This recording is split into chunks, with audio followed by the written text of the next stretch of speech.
बिस्मिल्लाहिर्रहमानिर्रहीम, अस्सलाम वालेकुम, वेलकम टू माय चैनल। तो दोस्तों, आज हम बहुत ही मज़ेदार रशियन सैलड की रेसिपी बनाएंगे। तो वैसे तो इस सैलड को बनाने का बहुत सारे तरीके हैं, लेकिन आज हम जो इस तरीके से बनाएंगे, आपकी रशियन सैलड बिल्कुल रेस्टोरेंट स्टाइल में बनेगी। बहुत ज़बरदस्त टेस्ट, आसानी से इसको घर में बना सकते हैं बहुत ही कम पैसों के साथ। तो यहाँ पर सबसे पहले इसके लिए बहुत ही मज़ेदार सॉस तैयार करेंगे, जिसके अंदर ऐड करें कुछ ऐसी चीज़ें जिससे इसका बहुत ही ज़्यादा टेस्ट बनेगा। तो सबसे पहले 1/4 कप यहाँ पर हमने मायोनीज का ले लेना है। साथ में 1 टेबल स्पून ऐड करेंगे केचप और 1/2 टेबल स्पून ऐड करेंगे चिली सॉस के। तो ये चिली सॉस और ये जो केचप ऐड करें, इससे टेस्ट बहुत ही जबरदस्त बनेगा। इसको जरूर ऐड कीजिएगा, एक दफा इसी तरह ट्राई कीजिएगा।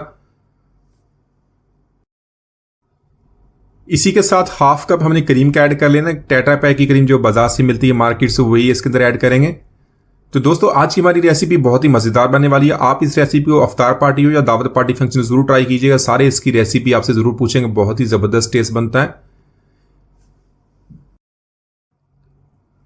2 टेबल स्पून ऐड करेंगे चीनी का पाउडर। इसको मैंने मिक्सी में डाल के अच्छी तरह ग्राइंड कर लिया था, इसका पाउडर बना लिया। ये इसके अंदर ऐड करेंगे।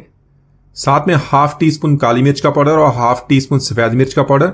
1/4 टी स्पून लेंगे नमक का अपने टेस्ट के मुताबिक। तो यहाँ पर इन सारी चीजों को बहुत ही अच्छी तरह मिक्स कर लेंगे। तो ये हमारी बहुत ही मजेदार सॉस तैयार हो गई। इसको एक तरफ रख लेंगे और बाकी का काम कर लेते हैं। तो वैसे तो रशियन सैलेड को बनाने के बहुत सारे तरीके हैं। यहाँ पर मैंने कुछ चीजें ली हैं जिसको हमने मिक्सिंग कर लेनी है। उबले हुए चने लिए, साथ में उबला हुआ लोबिया, साथ में लेंगे हमने मटर को हमने बॉईल कर लिया था, ये भी इसके अंदर ऐड करेंगे। साथ में ऐड करेंगे गाजर। इसको छोटे पीसेस में काट लिया, सब स्मॉल क्यूब्स में, और इसको इसी तरह हमने बॉईल कर लिया। बॉईल करने के बाद इसका पानी निकाल देंगे, वो भी इसके अंदर ऐड कर लेंगे। इसी के अलावा फ्रूट्स में हमने सेब लिया, सेब को भी इस तरह छोटे पीसेस में क्यूब्स में काट लेंगे, वो भी इसके अंदर ऐड करेंगे। इसके अलावा आप अपनी पसंद के मतलब कोई भी चीजें इसके अंदर ऐड कर सकते हैं, जरूरी नहीं आपने यही चीजें ऐड करनी है। तो इसी के साथ मैंने लिए 2 मीडियम साइज के आलू। उनको बॉईल करने के बाद इसी तरह छोटे पीसेस में क्यूब्स में काट लिया, वो भी इसके अंदर ऐड कर लेंगे। तो इसी के साथ मैंने लिया पाइनएप्पल, अनानास। इसको मैंने छोटे पीसेस में काट लिया है। तो ये अनानास डालने से जो हमारी रशियन सैलेड है, इसका टेस्ट बहुत ही जबरदस्त बनता है। तो साथ में लेंगे उबला हुआ चिकन। इसको मैंने चिकन बोनलेस को मैंने थोड़ा सा सिरका डाल के बॉईल कर लिया था। बॉईल करने के बाद इसको साफ पानी से एक बार धो लिया। इसको छोटे पीसेस में इस तरह क्यूब्स में काट लिया, इसके अंदर ऐड करेंगे। साथ में लिए बॉइल्ड कॉर्न। तो यहाँ पर इन सारी चीजों को बहुत ही अच्छी तरह मिक्सिंग कर लेंगे। मिक्सिंग करने के बाद कुछ और चीजें ऐड करेंगे जिससे इसका टेस्ट और भी बढ़ जाएगा।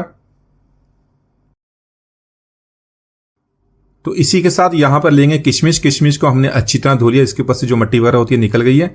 साथ में ऐड करेंगे कुछ टूटी फ्रूटी। अगर आप बच्चों के लिए बना रहे तो इसको जरूर ऐड कीजिएगा, सारे इसको बहुत पसंद करेंगे, बहुत ही शौक से इसको खाएंगे। साथ में आप अपनी पसंद के मतलब ड्राई फ्रूट्स भी ऐड कर सकते हैं। मजेदार होने के साथ साथ आपकी रशियन सैलेड बहुत ही हेल्दी भी बनेगी। तो यहां पर इसकी अच्छी तरह मिक्सिंग कर लेंगे। तो अगर आपने दावत पार्टी फंक्शन के लिए बनाते हो, इसी तरह मिक्सिंग करके आप फ्रिज में रख लें ताकि अच्छी तरह ठंडी हो जाए। अच्छी तरह मिक्सिंग करने के बाद जो हमने सॉस बनाई थी इसके अंदर ऐड करेंगे। अच्छी तरह मिक्स करने के बाद दोबारा इसको फ्रिज में रखेंगे और ठंडा ठंडा इसको सर्व करेंगे। सब इसकी रेसिपी आपसे जरूर पूछेंगे, बहुत जबरदस्त ये सॉस बनती है। तो माशाल्लाह हमारी बहुत ही मजेदार रशियन सैलेड आपने बहुत ही आसानी से बना ली है। एक जरूर ट्राई कीजिएगा। उम्मीद आज की रेसिपी आपको पसंद आएगी। मिलते हैं अगली वीडियो तक, इजाजत दीजिए, अल्लाह हाफिज।